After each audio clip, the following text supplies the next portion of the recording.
శ్రీ వరసిద్ధి వినాయకుడు కాణిపాకం సత్య ప్రమాణాలకు నెలవుగా అసత్యాలు చెప్పేవారికి సింహస్వప్నంగా చిత్తూరు జిల్లా కాణిపాకం శ్రీ వరసిద్ధి వినాయకుని ఆలయం భాసిల్లుతోంది. కాణిపాకం వద్ద బహుదా నదీ ఒడ్డున ఈ ఆలయం ఉంది.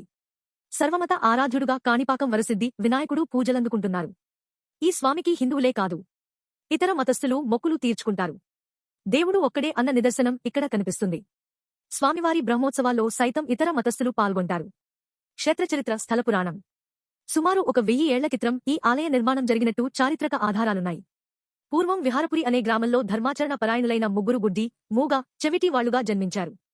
కర్మఫలాన్ని అనుభవిస్తూ ఉన్న పొలాన్ని సాగు చేసుకుంటూ జీవించేవారు. ఒక దశలో ఆ గ్రామం కరువు కాటకాలతో అల్లాడింది. గ్రామస్తులకు కనీసం తాగేందుకు గుక్కెడు నీళ్లు కూడా దొరకని దుస్థితి నెలకొంది. కరువును జయించాలని సంకల్పించిన ముగ్గురు సోదరులు తమ పొలంలో ఉన్న ఏతం బావిని మరింత లోతు చేయాలనుకున్నారు. ఆ మేరకు బావిలో తవ్వుతుండగా ఓ పెద్ద బండరాయి అడ్డుపడింది. దాన్ని తొలగించే యత్నంలో పారరాయికి తగిలి రాయి నుంచి రక్తం చిమ్మింది. రక్తం అంగవైకల్య సోదరులను తాకగానే వాళ్ల వైకల్యం తొలగింది. జరిగిన ఈ విచిత్రాన్ని తెలుసుకున్న గ్రామస్తులు ఆ స్థలానికి వచ్చి బావిని పూర్తిగా తవ్వి పరిశీలించారు. బావిలో గణనాథుని రూపం కనిపించింది. గ్రామస్తులు భక్తి శ్రద్ధలతో దాన్ని పూజించి స్వామివారికి కొబ్బరికాయలు సమర్పించారు. స్వామికి గ్రామస్తులు సమర్పించిన కొబ్బరికాయల నీరు కాణిభూమి, కాణి అంటే ఎకరం పొలం అని అర్థం, మేర పారింది. అప్పట్నుంచి విహారపురి గ్రామానికి కాణిపారకరం అన్న పేరు వచ్చింది. కాలక్రమంలో అదే కాణిపాకంగా మారిందని ప్రశస్తి. ఈ బొజ్జ గణపయ్య ప్రమాణాల దేవుడయ్య. కాణిపాకం వరసిద్ధి వినాయకుడు సత్య ప్రమాణాల దేవుడిగానూ ప్రసిద్ధికెక్కారు. స్వామివారి ఎదుట ఎవరైనా తప్పుడు ప్రమాణం చేస్తే వారిని స్వామియే శిక్షిస్తాడని భక్తుల ప్రగాఢ విశ్వాసం. నిత్యం పెరిగే స్వామి వరసిద్ధి వినాయకుడు నిత్యం పెరుగుతున్నాడు. దీనికి ప్రత్యక్ష నిదర్శనం ఉంది. 50 ఏళ్ల నాటి వెండి కవచం ప్రస్తుతం స్వామివారికి సరిపోవడం లేదు. 2002 సంవత్సరంలో భక్తులు స్వామివారికి విరాళంగా సమర్పించిన వెండి కవచం సైతం ప్రస్తుతం స్వామివారికి ధరింపచేయడం సాధ్యం కావడం లేదు. కాణిపాకం శివవైష్ణవ క్షేత్రంగా భాసిల్లుతోంది. ప్రధాన గణనాథుని ఆలయం దగ్గర్నుంచి అనుబంధ ఆలయ నిర్మాణాలకు సంబంధించి విశిష్ట పురాణ ప్రాధాన్యం ఉంది. ఒకే చోట వరసిద్ధి వినాయకస్వామి ఆలయం, మణికంఠేశ్వర, వరదరాజులు, వీరాంజనేయ స్వామివారి ఆలయాలున్నాయి.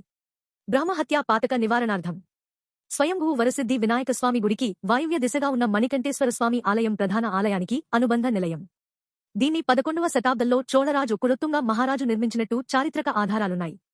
బ్రహ్మహత్యా పాతక నివృత్తి కోసం శివుడి ఆజ్ఞ మేరకు ఈ ఆలయం నిర్మించారట.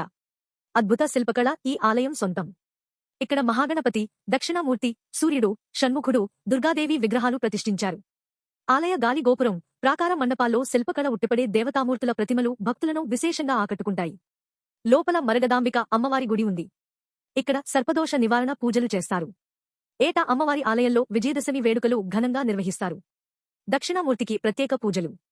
మణికంఠేశ్వర స్వామి ఆలయంలో ప్రతి గురువారం దక్షిణామూర్తికి ప్రత్యేక పూజలు నిర్వహిస్తారు. ప్రత్యేక అభిషేకం, అర్చనలు చేస్తారు. సర్పదోష పరిహారార్థం వరదరాజస్వామి ఆలయ నిర్మాణం. స్వయంభూ వరసిద్ధి వినాయకస్వామి ఆలయానికి వరదరాజస్వామి ఆలయ నిర్మాణం జరిగింది. గణనాథుని ఆలయానికి ఎదురుగా ఉన్న ఈ ఆలయ నిర్మాణానికి సంబంధించి పురాణాల్లో ఓ కథ ప్రచారంలో ఉంది. జనమేజయ మహారాజు చేపట్టిన సర్పయాగ దోష పరిహారానికిగాను శ్రీ మహావిష్ణువు ఆజ్ఞ మేరకు ఇక్కడ వరదరాజస్వామి ఆలయం నిర్మితమైనట్టు చెబుతారు. ఆలయంలోని మూలవిరాట్ ఆకారంలో సుందరశిల్ప కౌశల్యం ఉట్టిపడుతుంది. ఆలయంలో నిత్యం సత్యనారాయణ స్వామి వ్రతం నిర్వహిస్తుంటారు. వసతి, రవాణా సౌకర్యాలు. కాణిపాకం గ్రామం చిత్తూరు నుంచి 12 కిమీలు, తిరుపతి నుంచి 75 కిమీల దూరంలో ఉంది. అత్యధికులు కాణిపాకం దర్శనం అనంతరం కాకుండా అటు తిరుమల, శ్రీకాళహస్తిల సందర్శనకు వెళ్తుంటారు కనుక కాణిపాకంలో బస చేసే భక్తులు తక్కువే. ఒకవేళ ఎవరైనా ఇక్కడ బస చేయాలనుకుంటే కాణిపాకం వరసిద్ధి వినాయక దేవాలయం గదులతో పాటు తితిదే ఆధ్వర్యంలోని గదులు అందుబాటులో ఉన్నాయి. ఇటు జిల్లా కేంద్రం చిత్తూరుతో పాటు అటు ప్రసిద్ధ పుణ్యక్షేత్రం తిరుపతిలోనూ వసతి గృహాలు అందుబాటులో ఉన్నాయి. తిరుపతి నుంచి, చిత్తూరు నుంచి ఆర్టీసీ బస్సు సర్వీసులతో పాటు ప్రైవేటు వాహనాలు విస్తృతంగా లభిస్తాయి. దగ్గరలోని రైలు, విమాన మార్గ సదుపాయం అంటే తిరుపతినే ప్రధాన కేంద్రంగా చెప్పుకోవాలి.